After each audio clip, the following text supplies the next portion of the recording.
నమస్తే, welcome to సాక్ష్యం news. ముందుగా హెడ్లైన్స్.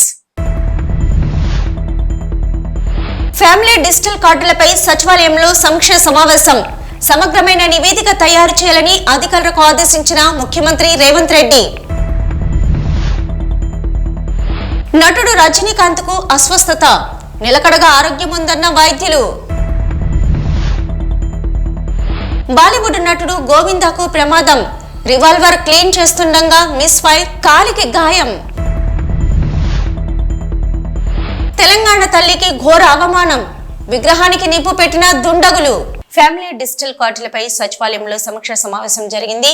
ఫ్యామిలీ డిజిటల్ కార్డుల జారీ ప్రక్రియలో కుటుంబ సభ్యుల వివరాల నమోదులో ఎలాంటి పొరపాట్లకు ఆస్కారం లేకుండా జాగ్రత్తగా వ్యవహరించాలని ముఖ్యమంత్రి రేవంత్ రెడ్డి స్పష్టం చేశారు.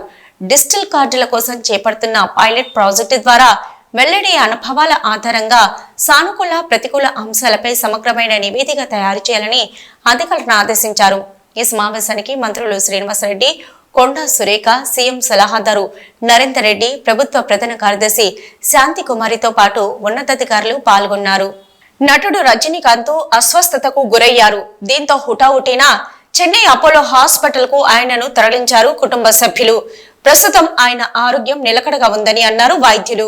బాలీవుడ్ నటుడు గోవింద రివాల్వర్ క్లీన్ చేస్తుండగా ప్రమాదవశాత్తు తుపాకీ పేలడంతో గాయాలు కాగా ముంబై ఆసుపత్రిలో చేర్చారు. హీరో గోవింద ఈ రోజు ఉదయం తన సొంత రివాల్వర్ ప్రమాదవశాత్తు కాలికి కాల్చుకోవడంతో ఆయనను సమీప ఆసుపత్రికి తరలించినట్లు ముంబై పోలీసులు తెలిపారు. రివాల్వర్ లాక్ తెరిచి ఉండడంతో ప్రమాదం సంభవించిందని తెలిపారు. వెంటనే గోవిందను ఆసుపత్రికి తరలించగా వైద్యుల బృందం అతనికి చికిత్స చేసి కాల్లోని బుల్లెట్ ను తొలగించింది. ప్రాణాపాయం లేదని డాక్టర్లు తెలిపారు. సిద్దిపేట అక్కన్నపేట మండలం చౌటపల్లి గ్రామంలో గుర్తు తెలియని దుండగులు తెలంగాణ తల్లి విగ్రహానికి నిప్పు పెట్టారు. ఈ ఘటనపై అఖిలపక్ష నాయకులు తీవ్రంగా స్పందించి నిందితులను కఠినంగా శిక్షించాలని డిమాండ్ చేశారు.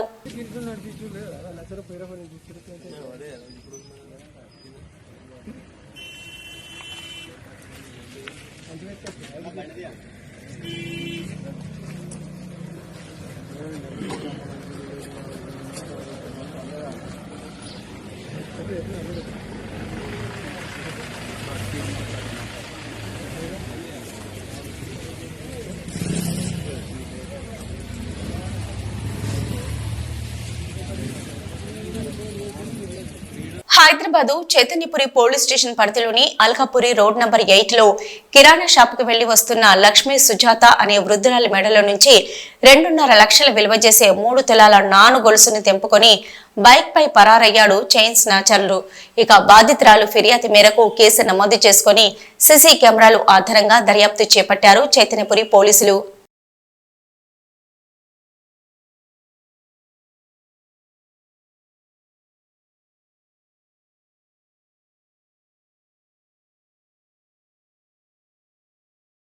హైదరాబాద్ కలెక్టరేట్ ముందు మూసీ పరివాహక ప్రాంతం బాధితుల ఆందోళన చేపట్టారు.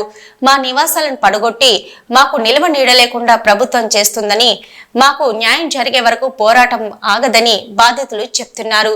ఇక ఈ ఆందోళనకు మద్దతుగా సిపిఎం నేతలు, ప్రజా సంఘాల నాయకులు పాల్గొన్నారు.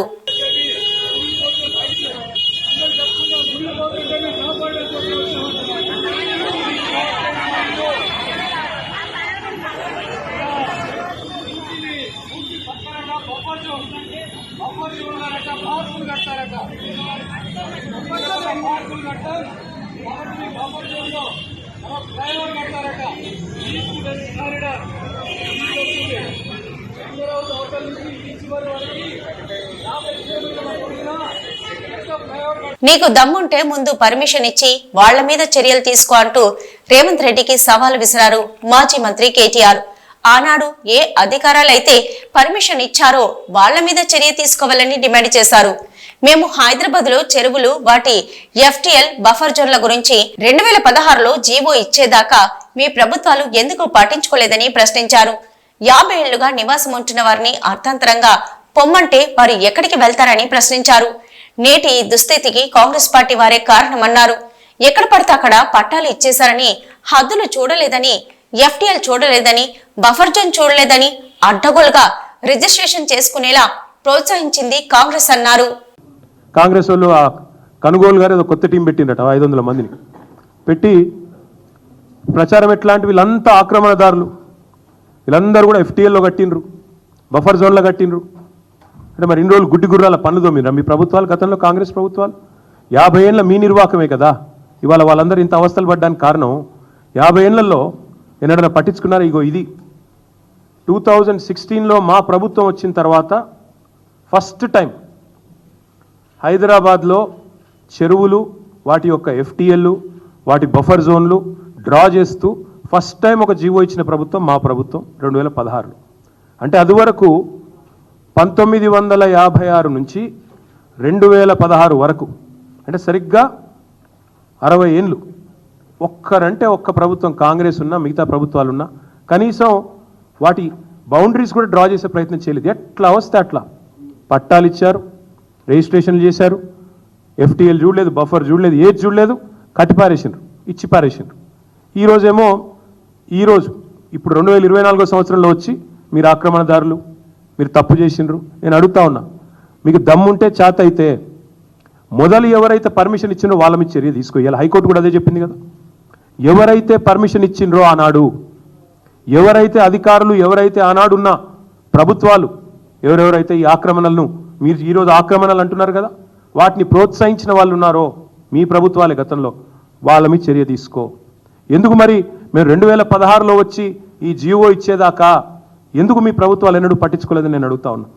ఇవన్నింటికి మించి లక్షలాది మంది జీవితాలు అంధకారం చేస్తా అంటే ఒక మాట అడుగుతా ఉన్న ముఖ్యమంత్రి, నేను మీ ప్రాధాన్యం ఏంది అసలు? ప్రజలకిచ్చిన మాట నిలబెట్టుకుంటావా? ప్రజలకిచ్చిన మాట ఏంటిది? మీరు రైతులకు రైతు భరోసా అన్నారు, రైతు కూలీలకు నెలకు 1000 రూపాయలు ఇస్తా అన్నారు, ఆటో డ్రైవర్లను బాగా చూసుకుంటాం నెలకు 1000 రూపాయలు ఇస్తా అన్నావు, మహిళా సోదరిమణులను కోటీశ్వరులను చేస్తా అన్నావు, నెలకు 2500 అన్నావు. అది ఏది చేయకపోగా దానికి దేనికి పైసలు లేవట, దానికి మాత్రం పైసలు లేవు, చేతులు రావు, మనసు రాదు. కానీ 1,50,000 కోట్లు ఒక మూసీ ప్రాజెక్టు.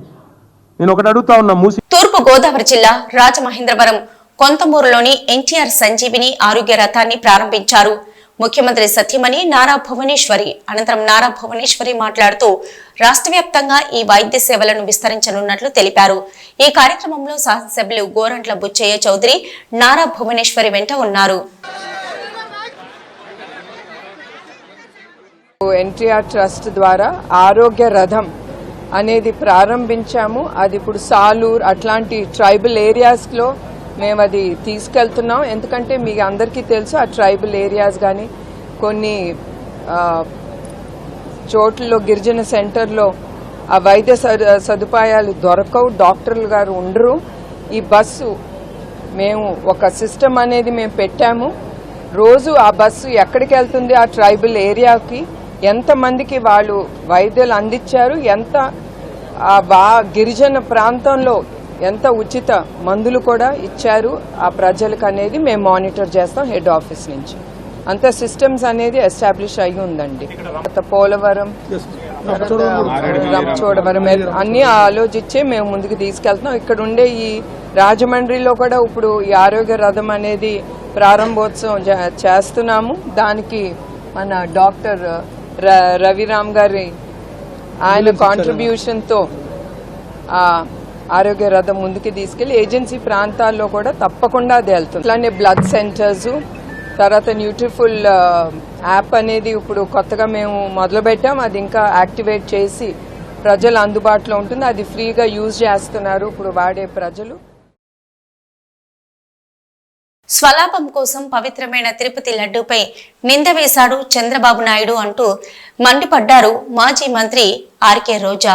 శ్రీవారి భక్తుల మనోభావాలు దెబ్బతినేలా చంద్రబాబు కల్తీ నెయ్యి వాడారంటూ రాజకీయ లబ్ధి పొందాలని చూశాడని అన్నారు రోజా.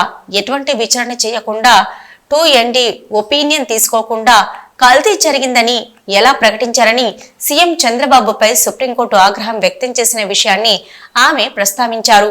సీఎం స్థాయిలో ఉంటూ సరైన ఆధారాలు లేకుండా తిరుమల లడ్డూలలో జంతువుల కొవ్వుతో కూడిన నెయ్యి వాడారంటూ చంద్రబాబు మాట్లాడడం భక్తుల మనోభావాలను కించపరచడమే అన్నారు రోజా. చంద్రబాబు నాయుడు తన స్వలాభం కోసం పవిత్రమైన తిరుపతి లడ్డు మీద నింద వేసి ఈరోజు శ్రీవారి భక్తుల అందరి మనోభిప్రాయాల్ని దెబ్బతీశాడు. సో మళ్లీ ఆ భక్తుల మనోభిప్రాయాల్ని పునరుద్ధరించాలని, దానికి సుప్రీంకోర్టు కలుగజేసుకొని ఇది విచారించి నిజానిజాలు తెలపాలని మొదటి నుంచి మేము కోరుకుంటూనే ఉన్నాం.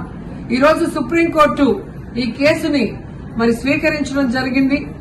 ఈ కేసులో సుప్రీంకోర్టు కనుక కరెక్ట్ గా విచారిస్తే చంద్రబాబు నాయుడు అన్కో చేసిన అబద్దాలు ఖచ్చితంగా బయటకు వస్తాయి. ఎందుకంటే మీరే చూశారు, చంద్రబాబు నాయుడు లాంటి వాళ్ళు ఒక సీఎం స్థాయిలో ఉండి తప్పు జరిగిందా లేదా అని విచారణ చేయకుండా, ఎటువంటి సాక్ష్యాధారాలు లేకుండా కేవలం జగన్మోహన్ రెడ్డి గారిని టార్గెట్ చేయాలి, ఆయన మీద నింద వేయాలి, ఆయన్ని హిందువులకి దూరం చేయాలన్న ఒక దురుద్దేశంతోనే ఈ యొక్క కామెంట్ చేశాడు అనేది స్పష్టం కాబోతుంది. ఎందుకంటే ఈ రోజు సుప్రీంకోర్టు ఈ కేసు తీసుకునేంత వరకు, ఆ డేట్ అనౌన్స్ చేసేంత వరకు సిట్ వేయనే లేదు. అంటే ఉన్నత స్థాయి విచారణ ఎక్కొట్టాలి, ఉన్నత స్థాయి విచారణ జరిగితే తాను చెప్పిన అబద్దం బయటపడుతుందన్న భయంతో సిట్ ని హడావిడిగా ఏర్పాటు చేయడం మనం అందరం కూడా గమనించాలి. మొదటి నుంచి మాకు సిట్ మీద ఎందుకు నమ్మకం లేదు అంటే, తన పరిధిలో ఉన్న సిట్ ని చంద్రబాబు నాయుడు వేస్తే ఆల్రెడీ తను ఒక జడ్జిమెంట్ ఇచ్చేశాడు కాబట్టి దానికి లోబడే అధికారులు అబద్దాలు మాట్లాడతారు, నిజాలు చెప్పరు. ఎందుకంటే ఈరోజు సిట్ లో వేసిన అధికారి అడిషనల్ డీజీ, ఆయన కన్నా పెద్ద ర్యాంక్ లో ఉన్న టీటీడీ ఈఓ, మరి ఐఏఎస్ ఆఫీసరు మొదట మాట్లాడిన స్టేట్మెంట్ కి చంద్రబాబు నాయుడు గారు అబద్దం చెప్పిన స్టేట్మెంట్ తర్వాత మాట్లాడిన దానికి తేడా చూస్తేనే ఈ సిట్ అనేది సిట్ అండ్ స్టాండ్ కి తప్ప దేనికి పనికిరాదనేది అర్థమైంది. అందుకే మేము మొదటి నుంచి అడిగాము, సుప్రీంకోర్టులో విచారణ జరగాలి, సిబిఐకి డైరెక్షన్ ఇచ్చి విచారిస్తే ఖచ్చితంగా మత కల్లోలాలు సృష్టించాలనుకున్న చంద్రబాబు నాయుడు అన్కో అందరికీ కూడా బుద్ధి చెప్పే అవకాశం దొరుకుతుందని. సో ఈ రోజు విచారణ స్టార్ట్ అయింది. దీన్ని సిబిఐకి అప్పచెప్పి సిట్టింగ్ జడ్జి పర్యవేక్షణలో మరి విచారణ జరిగితే ఖచ్చితంగా హిందువుల మనోభిప్రాయాల్ని గౌరవించిన వాళ్ళమవుతాం, పునరుద్ధరించిన వాళ్ళమవుతాం. లేకపోతే చంద్రబాబు నాయుడు వేసిన ఈ నింద పవిత్రమైన లడ్డూని తినాలా వద్దా, దీంట్లో కలిసిందా లేదా అన్న అనుమానంతోనే భక్తులందరూ కూడా ఈరోజు లడ్డూ తినకుండా వెళ్లిపోతుంటే ఒక తిరుపతి అమ్మాయిగా చాలా బాధేస్తుంది. ఈ రోజే అలగర్ కోయిల్ మదురై దగ్గర మరి దక్షిణ తిరుమల చాలా పవిత్రమైన టెంపుల్, ఇక్కడ భగవంతుడిని కోరుకున్నాను, ఖచ్చితంగా సుప్రీంకోర్టు ఇన్వాల్వ్ అయి ఈ కేసుని విచారించాలి. తప్పు చేసిన వాళ్ళని, అలాగే అంటే తప్పుడు స్టేట్మెంట్ ఇచ్చిన వాళ్ళందరూ ఎంత పెద్ద పొజిషన్ లో ఉన్నా కూడా వాళ్ళని శిక్షించాలి అని భగవంతుడిని కోరుకున్నాను, సుప్రీంకోర్టుని కోరుకుంటున్నాను. శ్రీ సత్యసాయి జిల్లా పెనుకొండ నియోజకవర్గం సోమందిపల్లి మండల సగర ఉప్పర సంఘం నాయకులు హిందూపురం పార్లమెంటు సభ్యులు బీకే పార్థసారథిని అనంతపురంలో సన్మానించారు. సోమందిపల్లి మండల కేంద్రంలో నిర్మిస్తున్న ఈ నెల 7న భగీరథ కళ్యాణ మండపం భూమి పూజకు ముఖ్య అతిథిగా రమ్మని ఆహ్వానించారు. ఈ సందర్భంగా మండల భగీరథ సేవా సంఘ నాయకులు పాల్గొన్నారు. మాదాపూర్ ఒక ప్రైవేట్ విద్యా సంస్థల మహిళా కాలేజీలో మహిళా కమిషన్ చైర్మన్ నేరెళ్ల శారద ఆకస్మిక తనిఖీలు చేశారు. కాలేజీ హాస్టల్ మరియు మెస్ లో తనిఖీలు నిర్వహించిన నేరెళ్ల శారద విద్యార్థులకు హాస్టల్లో సౌకర్యాలు సరిగా లేవని, నాసిరకమైన ఆహారం పెడుతున్నారని ప్రైవేటు విద్యా సంస్థల యాజమాన్యంపై నేరెళ్ల శారద ఆగ్రహం వ్యక్తం చేశారు. విద్యార్థులతో స్వయంగా మాట్లాడి వారు ఎదుర్కొంటున్న సమస్యలను తెలుసుకున్నారు. తమకు ఏవైనా సమస్యలు ఉన్నా యాజమాన్యం ఇబ్బంది పెట్టినా తమను సంప్రదించవచ్చని విద్యార్థులకు మహిళా కమిషన్ చైర్మన్ నేరెళ్ల శారద భరోసా ఇచ్చారు. ఎక్కడ ప్రిన్సిపల్ ఎక్కడ? ప్రిన్సిపల్ ఎవరు? ఎక్కడికి వెళ్ళారు? పిలవండి. ఆవిడ మొబైల్ కూడా తీసుకొని రండి. హాస్టల్ పైన హాస్టల్ ఎక్కడుంది? తర్వాత కూర్చుందాము. మీరు నన్ను హాస్టల్ రూమ్ కి తీసుకెళ్ళండి ముందు. Good evening. How are you all? I've just come to check whether you are all okay or going through any other issues. I'll come back to you and I'll speak to you. Can we have a look at your hostel, your food and everything? Okay, chalo.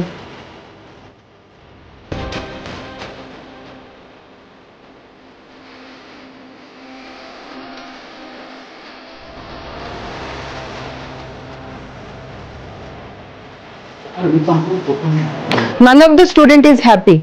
They're saying it's like a prison. It was so dirty. అసలు బాగాలేదు చూడండి, ఎంత అన్ని rooms పరిస్థితి అదే ఉంది. అన్ని rooms పరిస్థితి అదే. 4 బెడ్స్ కాకుండా బట్ అవతారం కూడా అసలు గాలి వచ్చేది లేదు, వెళ్తురు వచ్చేది లేదు. పిల్లలు అదే చెప్తున్నారుగా, మాకు జైల్లాగా ఉండేది అని చెప్పి. ఎన్ని ఫ్లోర్స్ ఉన్నాయి? 5 ఫ్లోర్స్. 5 ఫ్లోర్స్ పరిస్థితి అంతా ఇదేనా? మన ఇంట్లో అలా ఉంటామమ్మ మనం. ఒక రూమ్ లో అన్ని బెడ్స్ వేసేసి ఇన్ని సామాన్లు పెట్టేసి మన ఇంట్లో ఇలాగే ఉంటే పిల్లలు చదువుకునేది ఎక్కడ, పడుకునేది ఎక్కడ, వస్తువులు పెట్టుకునేది ఎక్కడ?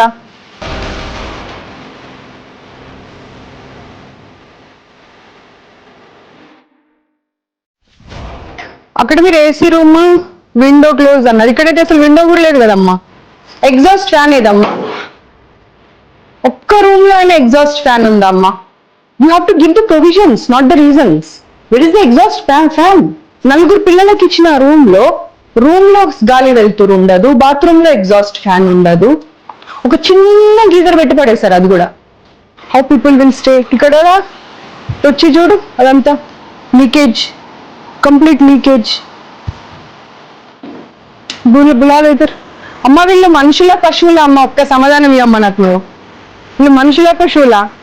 పశువుల రూమ్ లో కూడా మనం ఇంత దారుణంగా పెట్టామమ్మా. అది కూడా ఎంత ఎంత మురికి చెత్త. అది రా బాబు ఇక్కడ రా, అసలు ఊడవడానికి కూడా అవ్వట్లేదు, డస్ట్ బట్టి ఉన్నాయి మొత్తం వస్తువులు కూడా అన్ని.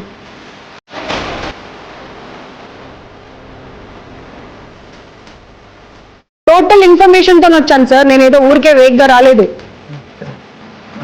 అసలు ఆమెకు నోరెలా వస్తుందో అర్థం కావట్లేదు నాకు సమాధానం చెప్పడానికి. ఫార్మెన్లు పడేసేయండి మన రూమ్ లో, ఆ ఎలకలు, కాక్రోచ్లు, జర్రీలు ఇద్దరిని పడేసేయండి ఆ రూమ్ లో. ఆ తుడిచిన గుడ్డని పడేసిన అన్నం ఇద్దరికి పెట్టండి, అప్పుడు అర్థమవుతుంది వాళ్ళకు ఆ అన్నం ఎలా తింటారనేది. నీళ్లు పైన ఉండి పడుతున్నాయి సార్, ఆ ఫుడ్ కూర తినబుద్ధి కాదు అంటే పడితే పడని అంటున్నారంట. అంటే వాళ్ళు మనుషులు కాదా? No, you lost your job అంతే. No more you will be continuing in this job. Not only in this institution, nowhere else also. ఇందాక లాక్ చేసినటువంటిది ఆదితి ఓపెన్ చేయి సార్. ఒక్కసారి ఆలోచించుకోండి, అన్ని ఛానల్స్ టెలికాస్ట్ అయితే ఇదంతా మీ పరిస్థితి ఏంటో ఆలోచించుకోండి. 2 రోజులు పిల్లల్ని రూమ్ లేసి లాక్ చేశారంట. మీరేం తప్పు చేయకపోతే మా కార్ కనిపించగానే మీరు లాక్ ఎందుకు చేశారు చెప్పండి. అమ్మా స్టూపిడ్ రీజన్స్ చెప్పకమ్మా, నాకు స్టూపిడ్ రీజన్స్ చెప్పకమ్మా.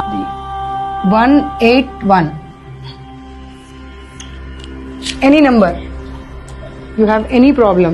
నేను వచ్చి వెళ్ళిన తర్వాత ఏమైనా ఇబ్బంది పెడుతున్నారు అనిపించినా సరే ఇబ్బంది పడకండి. వికారాబాద్ జిల్లా తాండూరు పట్టణంలోని సల్లా గార్డెన్స్ లో ఎల్మకన్నే ప్రాథమిక వ్యవసాయ సహకార సంఘం సర్వసభ్య సమావేశానికి ఎమ్మెల్యే బుయ్యని మనోహర్ రెడ్డి ముఖ్య అతిథిగా హాజరయ్యారు.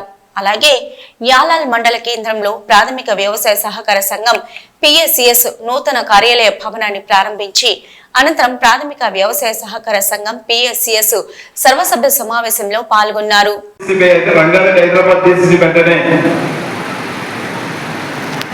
ఒక వీక్ బ్యాంక్ కింద ట్రీట్ చేయడం జరిగింది. ఒక కొత్త లోన్లు ఇచ్చే వాళ్ళు కూడా గతంలో ఉన్నటువంటి పెంటరెడ్డి డీసీబీ చైర్మన్ గా ఉన్నప్పుడు ఏ విధంగా చేసినంటే అన్నం ఉన్నప్పుడు చాలా మంచిగా, ఆ తర్వాత తను చైర్మన్ గా దిగిపోయిన తర్వాత పెంటరెడ్డి వచ్చిన తర్వాత టెస్కామే కానీ నాబార్డే కానీ లోన్ ఇద్దామంటే కూడా అంత వీక్ బ్యాంక్ లో ఉండి అలాంటి కష్ట పరిస్థితుల్లో నేను ప్రమాణ స్వీకారం చేసి నేను డీసీబీ చైర్మన్ ఉన్నప్పుడు రవీంద్ర కానీ తర్వాత లక్ష్మణ కానీ ఇద్దరు కూడా నాకు డైరెక్టర్లు, నాకు చేదోడు వాదోడుగా ఉండి ఒక మంచి చక్కటి సూచనలు ఇచ్చుకుంటా ఆ రోజు రంగారెడ్డి హైదరాబాద్ బ్రాంచ్ డీసీబీ అంటే 600 కోట్ల టర్న్ అవుతున్నటువంటి డీసీబీని నేనున్న డీసీబీ 3 సంవత్సరాల పదవి కాలంలో అయితే ఉన్నాను. ఆ 3 సంవత్సరాల దాదాపు 2000 బకీట్లు చూస్తారు, దర్వాజాలు చూస్తారు, మేము రోడ్లు తీసుకోమని చెప్పి ఎక్కడ ఊళ్ళలో పోయినా కానీ అదే అంటున్నారు. అలాంటిది ఉండొచ్చు సిస్టమ్. ఆ సిస్టమ్ సమూలంగా మార్పు తీసుకొచ్చినాం. ఆ రోజు కచ్చ కాగితాలలో రాస్తున్నారు. రైతులు బయట అంటే పైసలు కూడా వాళ్ళ ఇష్టం వచ్చినటువంటి పేపర్ల మీ శ్రీనివాస్ మంచోడు కానీ చాలా మంది కేర్ సెక్రటరీలు కానీ సీఓలు ఆడుతున్నప్పుడు సొసైటీలో ఉన్నోళ్ళు పేపర్లో రాసిచ్చేవాళ్ళు.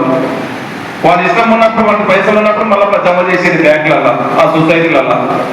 ఆ సిస్టమ్ ఉండొద్దని చెప్పి తక్షణం అన్ని పిఎస్ఎస్లలో ఇంటర్నెట్ సిస్టమ్ పెట్టి ట్యాక్స్ ని కంప్యూటరైజ్ చేయడం జరిగింది. వస్తేనే నేను ఒక డిసిసిబి చైర్మన్ అయిన తర్వాత ట్యాక్స్ పిఎస్ఎస్ నుంచి ఒక మంచి ప్రక్షాళన చేసి అంత కూడా కంప్యూటరైజ్ సిస్టమ్ చేసి ఆ సొసైటీలో ఏమైతే జరుగుతున్నదో మాకు డిసిసిబి అనుసంధానం చేసి ఒక రైతు ఈరోజు ఒక 10 లక్షల రూపాయలు ఈరోజు కట్టిందంటే, 1 లక్ష రూపాయలు కట్టిందంటే డైరెక్ట్ నేరుగా పిఎస్ఎస్ చైర్మన్ పిఎస్ఎస్ సొసైటీలో కంప్యూటర్ సిస్టమ్ లోడ్ చేయవలసిన అవసరం ఉంటుంది. ఈ కట్టిందా లేదని చెప్పి డైరెక్ట్ నేరుగా ఆ సొసైటీకి 1 లక్ష రూపాయలు పలానా వ్యక్తి మీద కట్టినాం, ఎక్కడ డిపాజిట్ చేసినాం అని చెప్పి చూసుకునే వెసులుబాటు డిసిసిబిలో కూడా ఉండే విధంగా మేము డిసిసిబిలో కూడా మనం తప్పు చేస్తారన్న ఉద్దేశంతో మనకి ఏదైతే ఫైనాన్స్ చేస్తుందో ఎస్క్యాప్ కూడా అనుసంధానం చేసి ఒక మంచి ఇంటర్నెట్ సిస్టమ్ పెట్టి ఫ్యాక్స్ సిస్టమ్ పెట్టి అందరికి కూడా సొసైటీలకు ఒక రైతులకు ఒక నమ్మకం తీసుకొచ్చే ప్రయత్నం చేసినాం.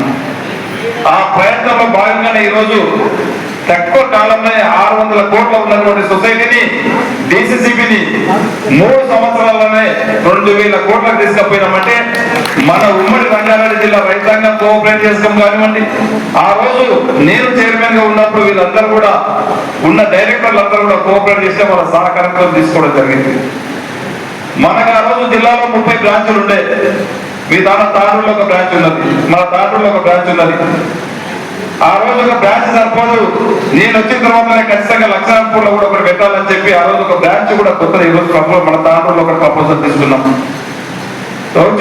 నేను వచ్చిన తర్వాత మొన్ననే ఈరోజు ఇప్పించడం జరిగింది. ఇంకా కూడా ఈ తాండూరులో ఒకటే బ్రాంచ్ సరిపోదు, ఈ లక్షణపూర్ ఒకటైతే కూడా బసిరాబాద్ యాలాలకి అవుతుంది. ఇది తాండూరు పెద్ద టౌన్, తాండూరుకి బ్రాంచ్ అయితే సరిపోతుంది, పెద్దేపూరు కూడా కావాలని చెప్పి మొన్ననే మనోళ్ళు అందరూ కూడా లక్ష్మణ గారి దారాశేఖర్ గారు మీరు చెప్పినప్పుడు పెద్దేపూరు కూడా ప్రపోజల్ పెట్టడం జరిగింది. అక్కడ కూడా త్వరలోనే రాబోతా ఉన్నది ఆ బ్రాంచ్ కూడా. ఎందుకంటే బ్రాంచ్ అక్కడ ఉంటే రైతులకు అనుసంధానంగా ఉంటుంది.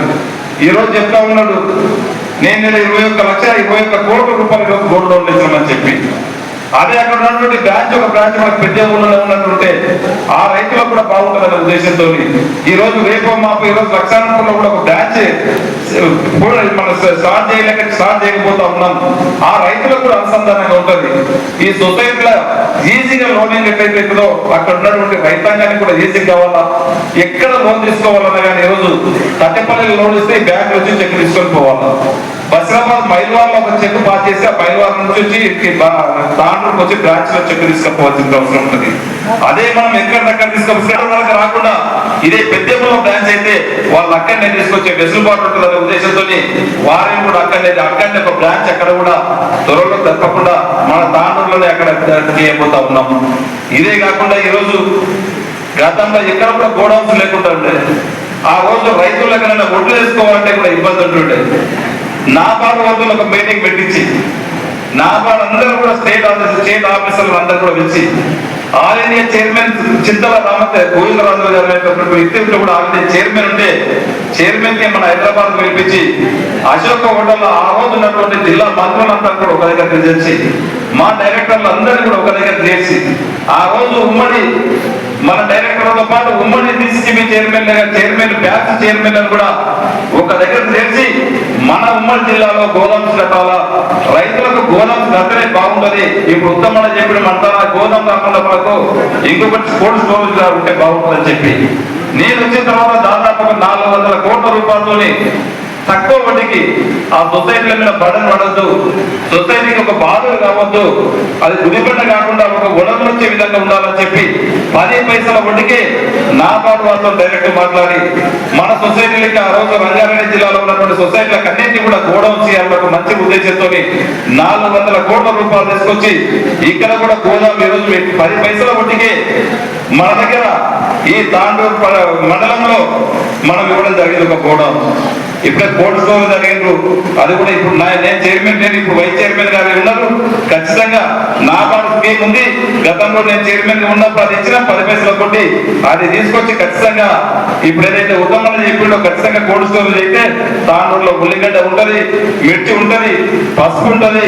అవసరమే కోల్డ్ స్టోరేజ్ ఖచ్చితంగా మన రైతాంగానికి అవసరం కనుక ఖచ్చితంగా కోల్డ్ స్టోరేజ్ వచ్చే ఏర్పాటు ఖచ్చితంగా చేస్తానని చెప్పి కూడా మీ ద్వారా తెలియజేసుకుంటూ, ముఖ్యంగా మనం ఇప్పుడు రుణమాఫీ గురించి తప్పకుండా న్యూస్ ముగించే ముందు హెడ్లైన్స్ మరొకసారి.